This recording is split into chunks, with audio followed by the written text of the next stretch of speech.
guys, Stoutmeister here, and today I'm going to do a two-part video right here.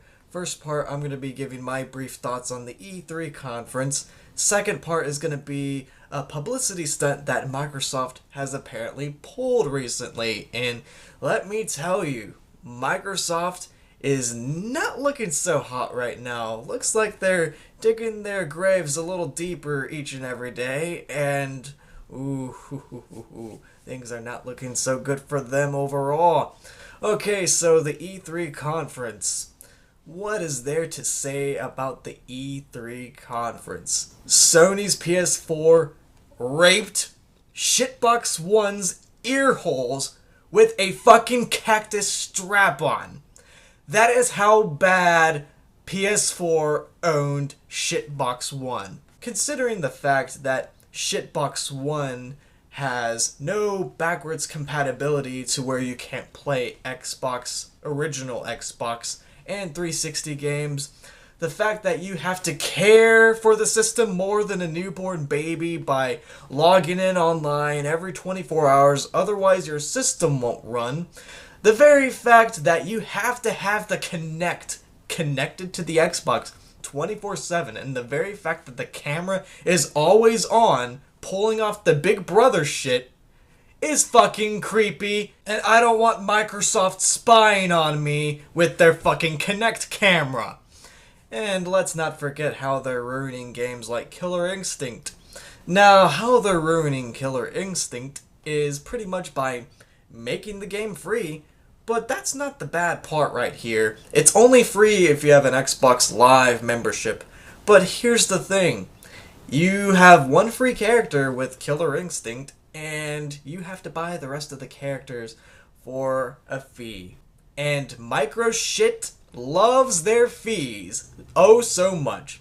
Not only do you have a fee with Killer Instinct if you want to play with more characters, you have a fee if you want to borrow an Xbox One game from a friend. So pretty much in order to be able to borrow a game for the Xbox One from a friend, you make Microshit more money. As if they don't have enough money from the billions of dollars they've made, not just from the Xbox franchise, but Microsoft is pretty much the first computer, pretty much. So, yeah, they're clearly not doing well at all. And let's not forget Xbox One, you always have to have an internet connection. It's not just with the every 24-hour checkup that you gotta do. If you don't have an internet connection, your system's not gonna work at all. And that's not the worst part. Microshit proves their pretentiousness and how they don't care about the gamers. With the president, I believe his name is Don or some shit, some big-nosed prick.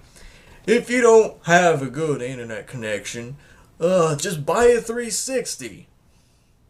I'm sorry, I don't like the Red Ring of Death at all. I used to own a 360 way back in the day. I got the Red Ring of Death 3 times until I got sick and tired of that bullshit and I switched over to PS3. And this is coming from a guy that has always been a Sony person ever since the PS2 came out. But I've been a Sony person beforehand, just never owned anything Sony console-wise until the PS2 came out. And they've always been a reliable company. They've always done a good job with their consoles and putting out good games and all that other great stuff. Sony's been a pretty reliable company console-wise for the most parts.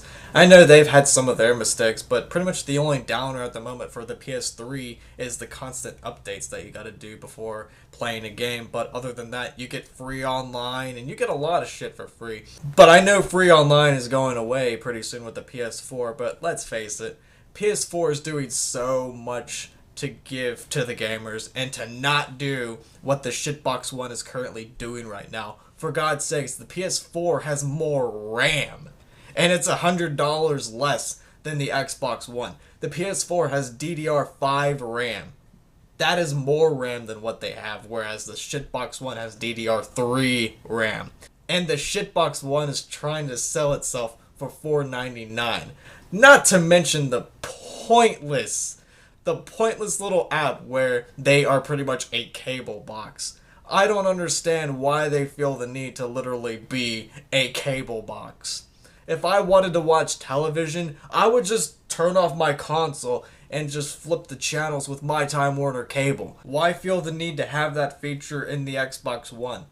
Yes, I can understand having things like Netflix, Hulu Plus, and all that shit. I mean, put that on all the consoles for all I care. But a television set, a television programming system in a gaming console, you get that shit with Time Warner cable. No point in that at all. It's not even the console part that really gets me about Microshit right now. It's their marketing methods. How they're promoting themselves is what's really getting me right now. They lie about Titanfall being an exclusive for the Xbox One when it comes out for the PC as well.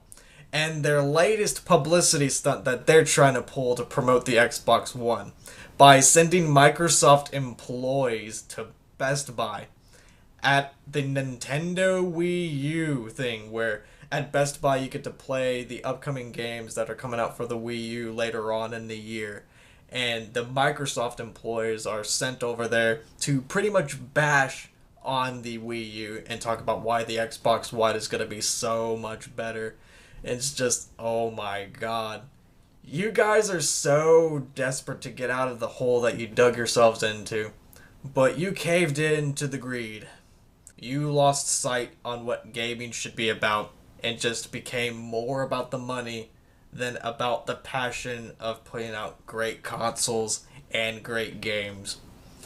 Shame on you, Xbox.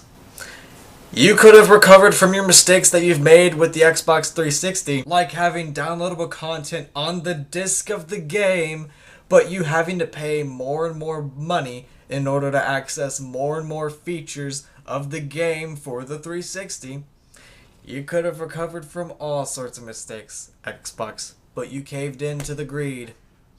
You are the Lucifer of the gaming industry, whereas the PS4 and the PC are the father and the son of the gaming community, and the Wii U is the Holy Ghost.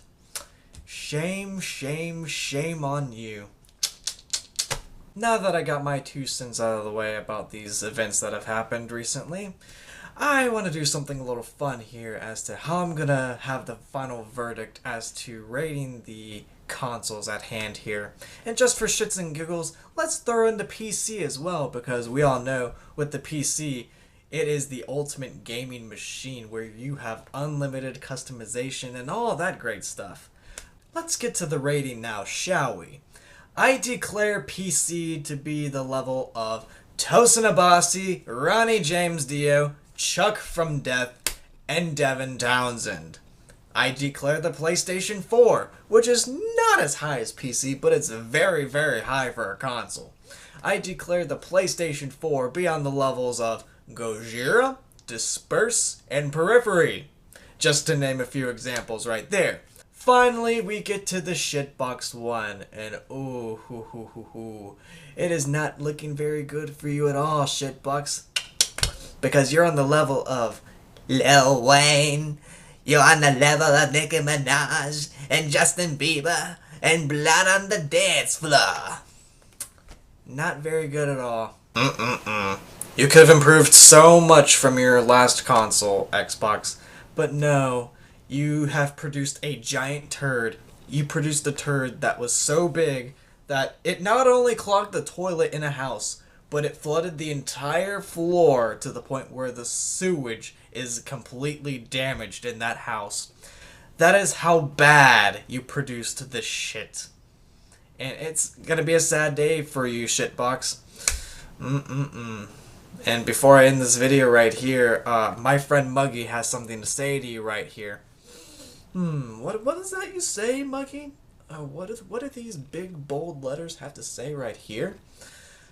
They're telling Microsoft to shut the fuck up and get their heads out of their asses and stop being so goddamn greedy and actually listen to what the gamers want in the next generation consoles and listen to them as to what kind of games they want out. And you pretty much also want Microsoft to listen to the concerns that these gamers have as to why the Kinect has to be connected 24/7, why the camera's always on, why are they avoiding questions at the post-conference, why the president has to be such a prick and not give full answers to concerns that the gamers have and so on and so forth.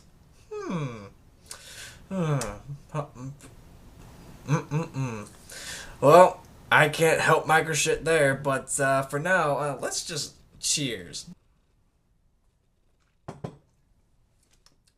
That's some good stuff right there. And today's episode was brought to you by Venom Fruit Punch. It is fucking awesome. That's all I gotta say about that. Stay tuned for more videos. Take care. See you later.